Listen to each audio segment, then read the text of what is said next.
ओम शांति। संतान से होता है पिछले जन्म का इनमें से कोई एक संबंध। देखिए, इस जन्म में हमको जो भी रिश्ते मिले हुए हैं, जैसे माता पिता, भाई बहन, पति पत्नी, संतान, शत्रु, मित्र या सगे संबंधी, इन सारे लोगों से हमारे पिछले जन्म में किसी ना किसी जन्म का कोई नाता जरूर था। या तो किसी को हमें कुछ देना था या किसी को हमसे कुछ लेना था। इस लेने देने के कारण ही हर कोई एक दूसरे के यहाँ जन्म लेकर एक दूसरे से मिलते हैं। इन आत्माओं से कुछ ना कुछ हमारा हिसाब किताब होता है।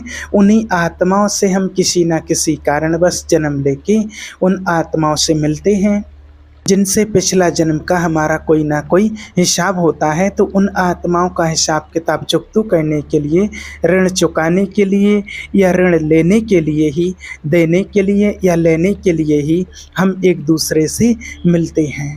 तो आज आपको इसी से संबंधित कुछ खास बातें बताएंगे, उन रिश्तों के बारे में जो रिश्ता इस दुनिया में सबसे अनमोल और सबसे प्यारा रिश्ता होता है। जो आपके यहाँ संतान आती है, संतान के रूप में जन्म लेते हैं, उनसे आपके पूर्व जन्म का कोई ना कोई खास रिश्ता होता है, कोई ना कोई संबंध होता है, जिसके कारण वो आपके यहाँ संतान के रूप में आकर के जन्म लेता है। ये संबंध कुछ इस प्रकार से होता है। पहला ऋणानुबंध, दूसरा शत्रु, तीसरा सेवक और चौथा होता है उदास संबंध। इन चारों में से कोई एक ना एक संबंध संतान से उनके माता पिता का पिछले किसी जन्म में जरूर था, जिसके कारण उस आत्मा ने उनके घर में जन्म लिया पुत्र या पुत्री के रूप में। जिससे आपका कोई खास पूर्व जन्म का संबंध होता है तो वो आपके यहाँ पुत्र या पुत्री बन कर के आकर के जन्म लेते हैं। क्योंकि आत्मा का कोई लिंग या जाति नहीं होती है। जीव अपने खुद के कर्म के द्वारा ही अपनी तकदीर या अपने भाग्य का निर्माण खुद करता है। लेकिन जब उसे जीवन में दुख मिलता है तो वो खुद के कर्म को नहीं, बल्कि फिर वो आत्मा भगवान को भी कोसती रहती है। अब आप ये सोचिए कि बोया बीज बबूल का और उसमें आम कहाँ से आए। प्रकृति का तो नियम ही है कि आप जितना उसे देंगे वो उससे आपको 100 गुणा करके आपके लिए वो लौट आएगी। इसलिए कर भला तो हो भला।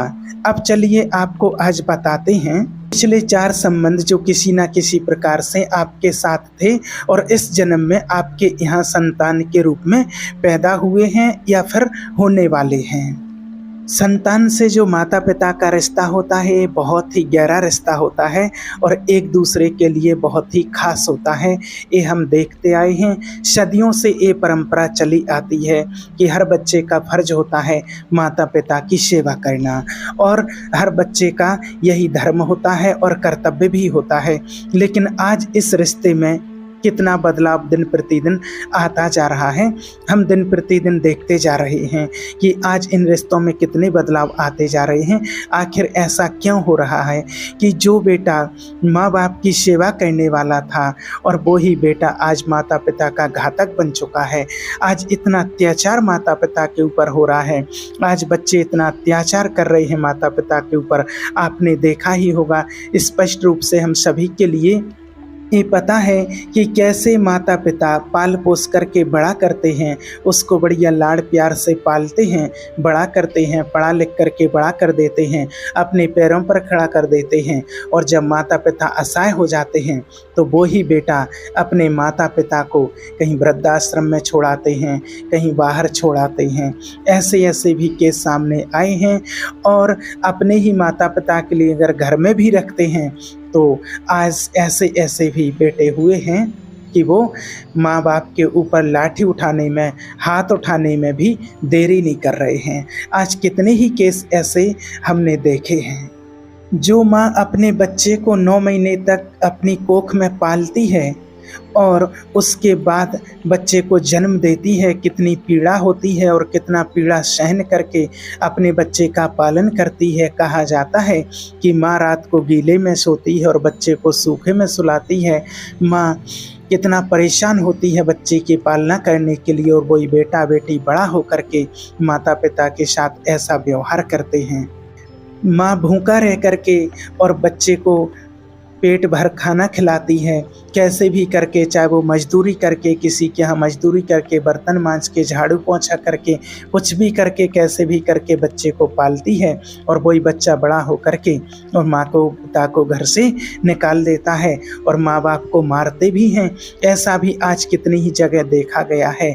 और तो और यहाँ तक भी देखा गया है, इतने रिश्तों में, इन रिश्तों में इतना कड़वाहट, इतना बदलाव आ गया है कि जो माता पिता की रक्षा करने वाले होते थे वही आज भक्षक बन गए हैं। अपने माता पिता की प्रॉपर्टी के लिए जिन माता पिता की पूजा करते थे, जिन माता पिता की पूजा होती थी और पूजा होती है और करते हैं, वहीं कुछ आज बच्चे ऐसे हो गए हैं कि वो उसी प्रॉपर्टी के लिए अपने माता पिता को, अपने पिता को सुपारी दे करके मरवाया जाता है। कई बार तो ऐसे केस आए हैं कि सुपारी दे करके मरवाया गया है और या फिर खुद ने ही उनको मार दिया है। ऐसे ऐसे केस भी आते हैं। ऐसे बच्चे भी यहाँ पर हो गए हैं कि ऐसे सुन करके रूह कांप जाती है जो अपने माँ बाप के साथ वो करते हैं। एक बेटे ने, माँ की तबीयत ख़राब थी, उसको हॉस्पिटल में एडमिट कराया और हॉस्पिटल में एडमिट करा के, और माँ बेचारी बहुत बुजुर्ग थी, उसको कुछ आता जाता, वो तो बिल्कुल बेहोश, उसको हॉस्पिटल में करवा दिया गया। उसको ऑपरेशन करके और उसने अब पैसे के खातिर अपनी माँ की किडनी निकलवा दी। सोचिए, अपनी माँ की उसने किडनी निकलवा के बेच दी किसी विदेशी को। ऐसे ऐसे बच्चे आज पैदा हो चुके हैं यहाँ पर। और इन सभी बातों को देख करके, लेकर के बहुत लोग परेशान हैं कि आखिर हो क्यों रहा है ऐसा। आखिर बच्चे, संतान जिनको जन्म दिया है, पालना की है, सब कुछ किया है, और वो ही संतान ऐसा व्यवहार क्यों कर रही है माता पिता के साथ। आखिर इसका कुछ ना कुछ तो कारण है कि ऐसा क्यों हो रहा है। तो आज आपको बताते हैं कि ऐसा क्यों करती है संतान, क्या कारण होता है। वहीं कुछ बहुत अच्छी भी संतान हैं जो माता पिता की पालना करते, देखरेख करते हैं, उनकी परवरिश करते हैं, उनके दुख सुख में काम आते हैं और उनकी बहुत अच्छे से देखरेख करते हैं। और वहीं जो दूसरे प्रकार की संतान जो आपको बताए हैं कि माता पिता पे अत्याचार कर रहे हैं, तो आखिर ऐसा क्यों होता है कि किसी के साथ बहुत अच्छा होता है, किसी के साथ बहुत बुरा व्यवहार होता है। इसका कारण क्या है? तो इससे हमारे कुछ ना कुछ पिछले जन्म का रिश्ता होता है। तो वो रिश्ता क्या होता है और किस कारण से ऐसी संतान आपके घर में आकर के जन्म लेती हैं जो आपके ऊपर अत्याचार करती हैं या फिर आपकी बहुत अच्छे से सेवा करती हैं। तो इसका क्या कारण होता है, आइए जानते हैं। पहले बात करते हैं ऋणानुबंध की।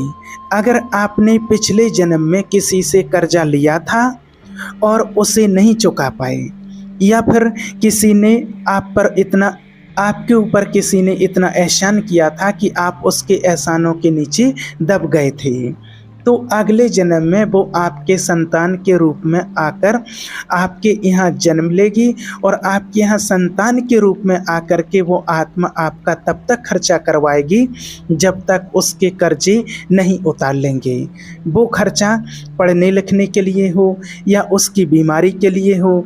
आज ऐसी ऐसी संतान जन्म लेती है जो जन्म लेते ही साथ और उनका ट्रीटमेंट शुरू हो जाता है, उनका इलाज करना शुरू हो जाता है और बहुत पैसा लगता है।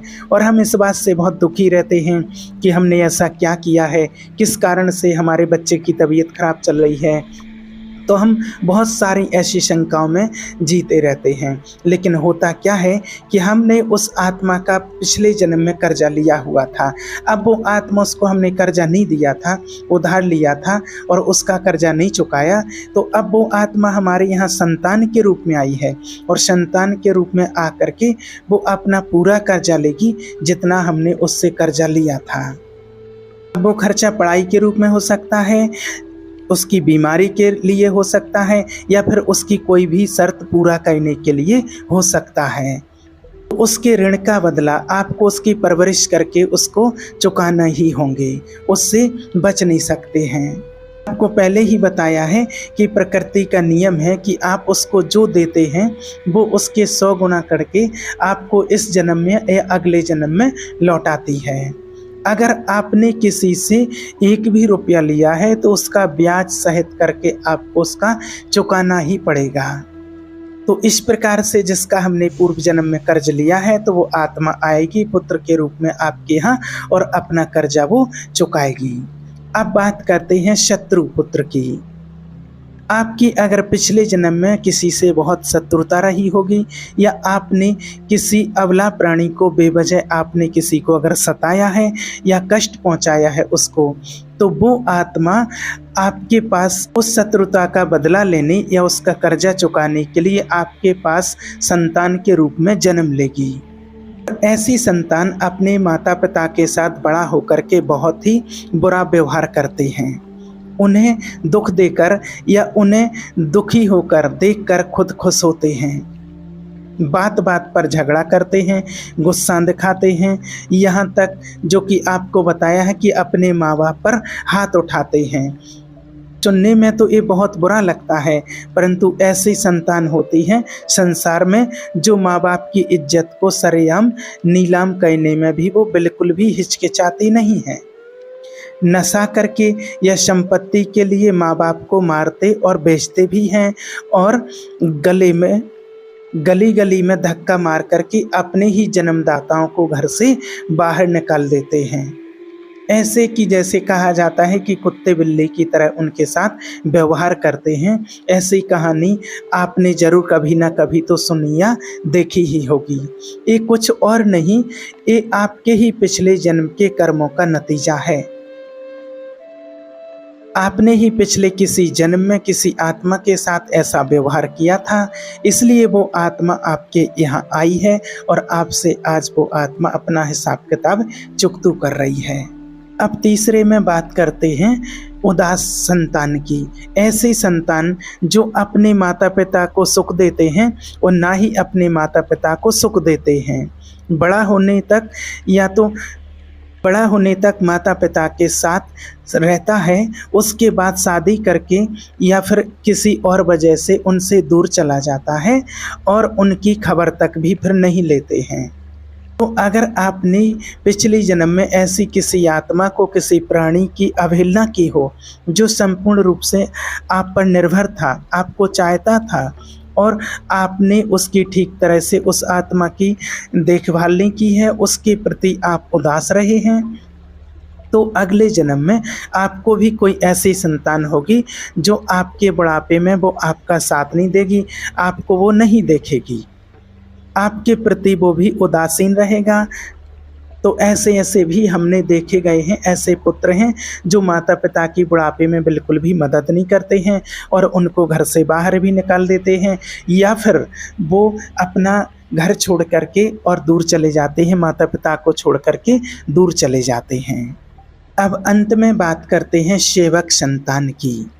अगर आपने पिछले जन्म में किसी मनुष्य आत्मा की, किसी जीव की निस्वार्थ भाव से आपने सेवा की है, तो वो आत्मा अपनी सेवा का बदला चुकाना या अपनी उस सेवा का मूल्य देने के लिए अगले जन्म में आपके यहाँ संतान के रूप में आपके घर जन्म लेती है और खूब मन लगा करके माता पिता की सेवा करते हैं और उन्हें हर हाल में सुखी व खुशी रखना चाहता है। अपने माता पिता की बहुत अच्छी तरह से सेवा करते हैं।